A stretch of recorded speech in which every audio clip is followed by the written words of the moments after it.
आज की वीडियो का जो टॉपिक है वो बहुत डिफरेंट होने वाला है। आज की जो वीडियो है उसमें जो काजिम भाई है वो मुझसे सवालात करेंगे। वो उनके ख्यालात के सवालात हो सकते हैं, जो यूट्यूब पे वो कमेंट्स पढ़े वो सवाल हो सकते हैं, या फिर उन्होंने कोई किताब को मुताला किया उससे भी सवालात हो सकते हैं। तो दरअसल इस वक्त क्या है कि वो जो दूसरा फोन था जैसे हम लोग वीडियो बनाते थे उसकी जो बैटरी वो खत्म हो गई थी, तो इस तरफ का मैंने सोचा कि कुछ एक नया कॉन्सेप्ट किया जाए कि जिसमें कासिम भाई जो है वो मुसलसल सवाल करेंगे और उसमें मैं कोशिश करूंगा, मैं हकीर नाचीज़ जो अपनी जाने से कोशिश करूंगा कि जो कुछ भी मैंने थोड़ा बहुत इल्म हासिल किया किताबों से, मौला की अता से, उसके बिहाफ पे कुछ बातों का जवाब देने की कोशिश करूंगा। आप भी देखते रहिए हम लोग। देखो सामने पर्दा उठा कर आ गए हैदर, अली का जो अली है वो मेहदी जो वली है, जो अव्वल आखिरी है उसी की खुसरवी है, वो है जहरा का दिलबर।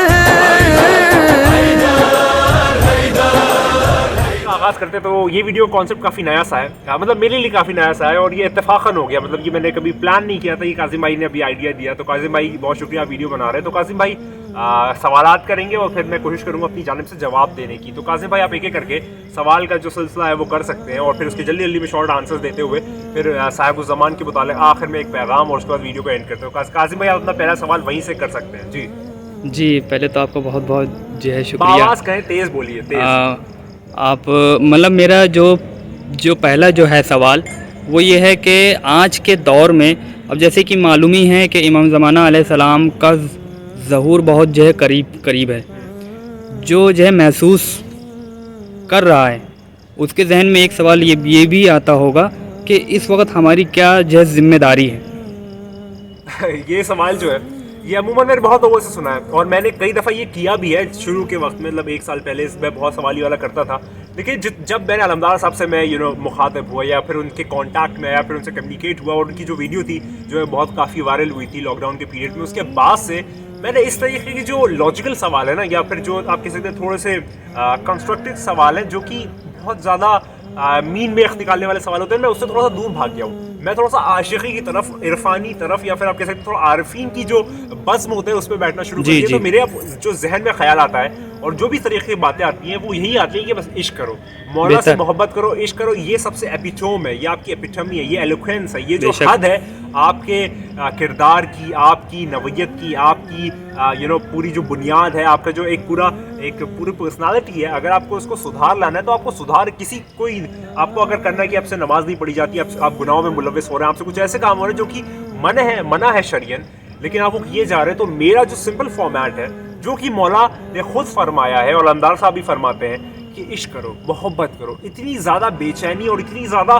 खुलूस के साथ मौला से मोहब्बत करो कि मौला तुमसे खुद मिलने आए। तो फिर जो शख्स कहता है कि नमाज 5 वक्ता पढ़ो, बिल्कुल पढ़ो। कोई कहता है कुरान पढ़ो, बिल्कुल पढ़ो। कोई कहता है रोज़ा रखो 30 के 30, बिल्कुल रखो। लेकिन अगर ये सब करके आप मौला की खुशनुदगी हासिल करना चाहते हैं तो मैं ये कहता हूँ कि पहला मौला से इश्क कर ले और फिर ये सारे के सारे काम जो है वो एक के बाद एक धड़ाधड़ होते चले जाएंगे, तीर बहदफ जो है ये सारे काम होते चले जाएंगे। तो मेरा ही मानना और ये मेरा अलमदार साहब ने मुझको ये तालीम दी है कि आप इश्क इतनी ज़्यादा हद से करें, इतनी ज़्यादा शिद्दत से करें, इतनी क़ुव्वत से करें, इतनी ताकत से करें कि साहिब-उज़-ज़मान तो जब आप मुंसलिक हो जाएंगे ना तो उनकी इनायतें अभी भी हो रही हैं, लेकिन जब एक नज़र करम आप पे होना शुरू हो जाएगा ना तो सारे जितने भी शरई मामलात है ना उस पर आप तीर बहदफ होकर काम करेंगे। मैं जानता हूँ आप बोर कर दिया होगा या फिर जो जवाब है वो बहुत तूलानी होगा, नहीं ऐसा, लेकिन ये वाला जवाब था। जी अगला सवाल आप कर सकते हैं। जी अगला सवाल मतलब ये है कि अभी मतलब यही जहन में आता है कि मालूम है कि हाँ नमाज नहीं कज़ा होनी चाहिए, मालूम है कि हाँ ऐसा कोई गुनाह नहीं जो होना जो चाहिए, क्योंकि अगर ऐसा होगा तो इमाम भी नहीं फिर जो खुश होंगे। तो समझ में ये नहीं आता कि मतलब इन गुनाहों से मतलब कैसे अपने आप को फिर जो है बचाएं। जो मेरा पहला जवाब था जो कि अलमदार साहब ने मुझे बताया था, और वो भी जो इश्क की मंजिलों पे जो सफ़र कर रहे हैं उन्होंने मुझे बताया था, अलमदार साहब ने, उन्होंने ये फरमाया था कि जब आप मौला से मुंसलिक हो जाएंगे ना तो सारे के सारे जितने भी आपके मामलात हैं दुनिया के वो सारे के सारे सीधे हो जाएंगे। देखिए आपको बागी नहीं बनना है, आपको बगावत नहीं करनी है। देखिए 2 तरह की चीज़ें होती हैं जो सफदत सर और जुल्फ़िकार सर और विरासत अंकल या फिर अलमदार साहब, इनसे जब मैं बैठता हूँ उनके साथ या फिर इनके साथ जो भी कुछ सीखा है वो यही सीखा है कि इंसान को बगावत या बागी नहीं होना चाहिए। आप नमाज नहीं पढ़ते, ठीक है, एक चीज़ है, बहुत गलत बात है, लेकिन एक चीज़ है, लेकिन अगर आप नमाज को बुरा समझते हैं ना तो फिर आपकी माफ़ी नहीं है, जी, तो जी। फिर आपकी रस्सी जो है वो बहुत तेज़ कसी जाएगी। तो अगर आपको आप नमाज नहीं पढ़ पाते हैं, उसमें थोड़ी सी भूल चूक हो जाती है, तो फिर आप मौला से अपना वास्ता कायम कीजिए, मौला से मदद मांगिए कि मौला मैं ये काम नहीं कर पा रहा, मुझको आप हेल्प आउट कीजिए।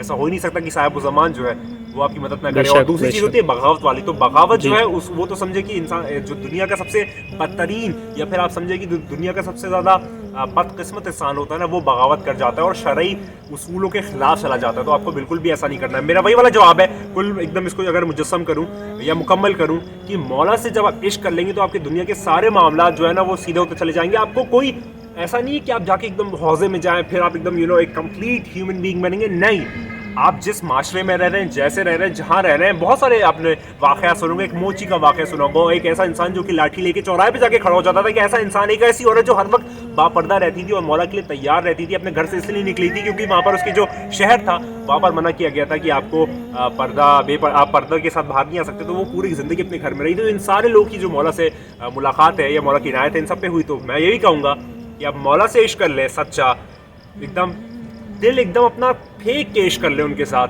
तो मेरा आपके दुनिया के सारे मामला जो हैं वो ठीक हो जाएंगे। अगला सवाल आप करें। अगला जो सवाल है वो इसी से जो है थोड़ा जो है मिलता हुआ है। वो ये है कि मतलब इतना ज़्यादा इश्क फिर करें फिर कैसे, मतलब कैसे ये इतना इश्क ये पैदा कैसे हो, कहाँ से, मतलब क्या क्या ऐसा करें, कुछ समझ नहीं देखिए, आता। मैंने एक बहुत अच्छी एक मौला कुल कहना तबीरुल मोमिनीन इमामुल मुत्तक़ीन शाह मर्दा शेर अज़दा क़ुव्वत परवरदिगार ला फ़तह लिल्लाह सैफ़ुल्लाह ज़ुल्फ़िकार के मुताल्लिक़ उन्होंने उनका एक जुमला था जो मैंने पढ़ा था कि तुम्हारा सबसे बेहतरीन दोस्त वो है कि जिसको जब तुम देखो तो खुदा याद आए। तो उसी तरीके से आपकी जो बज़्म है वो आप ऐसी बनाइए कि उन लोगों से मिलिए, उन लोगों से बात करिए, ऐसे अहबाब, ऐसे नदीम आपने अपने साथ रखिए जो मौला की बात करें, ताकि आपको मौला का एहसास यक बयक हर वक्त हो। पहली चीज़ ये आप कर सकते हैं। दूसरी चीज़ ये कि आप मौला से कहें कि मौला मैं आपको कैसे पाऊँ, आप मौला से मौला को पाएंगे। ये जो एक क्राइटेरियन है ना कि आप मौला से मौला को जब मांगेंगे ना, तो ये कोई और अलग ही मंजिल है, मतलब ये कुछ एक अलग ही चीज़ है, मतलब ये समवॉट अलग ही है। तो मैं बेसिकली एक दफ़ा मैं बताऊँ आपको, थोड़ा सा आपको शायद मज़ाहिया महसूस हो या थोड़ा आपको मजाक के तौर पे महसूस हो, लेकिन मैं हकीकत बता रहा हूँ। एक दफ़ा क्या हुआ कि कुछ दिनों पहले की बात है, मैं अपना मैथ में एक सम जो है वो सॉल्व कर रहा था, एक इक्वेशन सॉल्व कर रहा था, लेकिन उसमें मुझे थोड़ा सा क्लैरिटी नहीं आ रही थी, एकदम साफ तौर पर मैं समझ नहीं पा रहा था कि आखिर मैं क्या कर रहा हूँ। जी। तो मैंने कहा मौला, मतलब अपनी रॉ में कहा मौला ये कैसे हो रहा है, मौला ये समझ में नहीं आ रहा है, क्या करूँ मौला। यकीन माने थोड़ी देर बाद मुझको लगा कि चाहिए ऐसे होगा ऐसे होगा ऐसे होगा, तो मौला की तरफ से वो इनायत हुई और वो पूरा क्वेश्चन जो है वो सॉल्व कर दिया। मैं यक बयक यहाँ इमाम बाड़े के पास मौजूद हूँ, मैं बेशक, बोला, मैंने इसमें ऐसा कोई किया जो है शक कुछ वक्त पहले और ये हो गया। तो ये इस तरीके से होता है मामला। अगला सवाल करें। जी, अगला सवाल हमारा ये है कि कुछ मतलब हमको ये जो मालूम है कि हाँ हम क्या करें, लेकिन जब करने पे जब आते हैं ना वो काम, तो मतलब ऐसा लगता है कि यार अभी नहीं, अभी बाद में, है ना। मतलब वो चीज़ जो कैफियत है अपने अंदर, जो तलब है, वो चीज़ जो है नहीं। हमको जो मालूम है कि हाँ कि क्या जो है करना है, हमको मालूम है कि फजर में जो है उठना है, हमको जो मालूम है कि क्या सही करना है क्या गलत जो है करना है, लेकिन उसके बाद भी हम सही और गलत पे हम डटे नहीं मौला से कनेक्शन कायम कीजिए। मैं ये कहूँगा हर चीज़ में मैं ये कह रहा हूँ क्योंकि ये सारी चीज़ें मेरे लिए काम की है, और मौला पे नाज कीजिए। आपने देखा होगा कि आप कहेंगे आपकी वालदा, जी जी, वो वालदा किसकी है? आपकी वालदा ना, आप कैसे कहते हैं मेरी वालदा जी, आप कहेंगे मेरे मामू, आप कहेंगे मेरी खालाएं, आप कहेंगे मेरा घर, आप कहेंगे मेरी गाड़ी, आप कहेंगे मेरा मेरा मेरा। ये जो मेरा है ना, क्या इसका कुछ हिस्सा भी हम लोग मौला के लिए इस्तेमाल करते हैं कि मेरे मौला, मेरे साहिब ज़मान, मेरे नरगिस चश्मन, ये मेरे यूसुफ ज़रा, मेरे मौला मौजूद है, हाँ देख लेंगे, मामला हो गया, ठीक है देख लेंगे, मेरे मौला मौजूद है।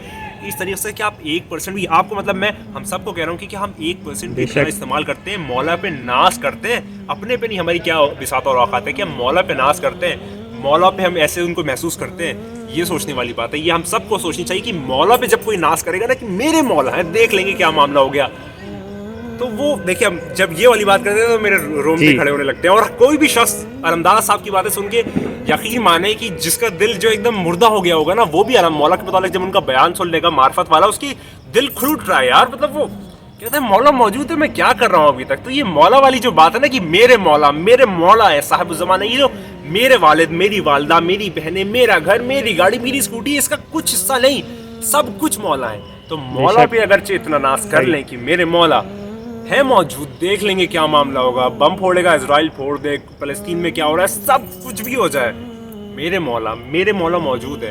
तो वो मैं नाज अपने लिए कर रहा हूँ, हर शख्स को चाहिए कि वो अपने लिए करे, क्योंकि मौला सबके हैं, फ़कत इस दुनिया के नहीं, जितनी भी कुल मुमकिनात और कायनात हैं उन सब के लिए मौला है। बस ये है कि मौला सबको अपना मानते हैं, लेकिन हर कोई मौला को अपना नहीं मानता। तो ये ऐसा ना करे, ये एक गलत बात है, ऐसा नहीं करना चाहिए। तो आखिरी सवाल और रहते हैं, बल्कि मैं आपसे एक सवाल करता हूँ और फिर वीडियो को एकदम इसके फिनिशमेंट की तरफ चलते हैं, क्योंकि वीडियो बहुत तूलानी हो गई होगी। मैं आपसे सवाल करता हूँ कि जो अभी आप मौजूदा हालात देख रहे हैं, जो अभी सितारा नजर आ रहा है आसमानों में, और जो एक अभी वर्ल्ड वॉर 3 टाइप की सिचुएशन जो है वो अराइज हो चुकी है, तो ये सारे मामला को देखते हुए, जानते हुए, पहचानते हुए आपको क्या महसूस होता है कि साहिब ज़मान नरगिस चश्मन यूसुफ ज़हरा अब्बा सालेह का ज़हूर कितना नज़दीक तर है? कासिम भाई आप बताएं। भाई हम अपना अंदाज़ा हम जो है अकीदतमंदी के तौर पे कुछ भी कहें, हम वक्त का तयन नहीं कर रहे, सिर्फ अकीदतमंदी के तौर पे आप बताएं क्या कहना चाहेंगे। जी हम बस कहना जो है चाहेंगे कि जिस तरह जो हालात हैं जी, उस हिसाब से हमको मतलब बस सिर्फ यही जो है सोचना जो है चाहिए कि बस इमाम बस आने ही बस जो है वाले हैं, वो आने वाला, हमको बस कुछ न कुछ ऐसा जो है करके बस जो है पहुंचना है। बेशक आपकी सोच को सलाम हो काजिम भाई, इस तरीके से सोचने के लिए। और जितने भी आप लोगों को जानते हैं उनमें ये बेदार करें कि मेरे मौला बहुत जल्द आने वाले हैं, वक्त नहीं मिलेगा, तेजी से हालात बहुत तेजी से तब्दील होते चले जा रहे हैं। हमको चाहिए कि साहिब ज़मान नरगिस चश्मन यूसुफ ज़हरा के मुतालिक अपने आप को बेदार कर ले, हर जगह बांटे।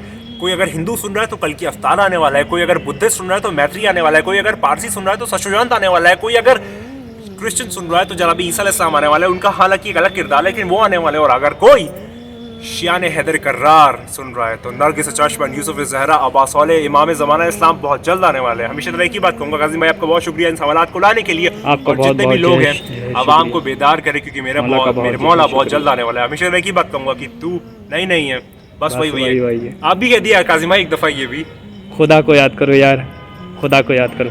खुदा हाफिज़।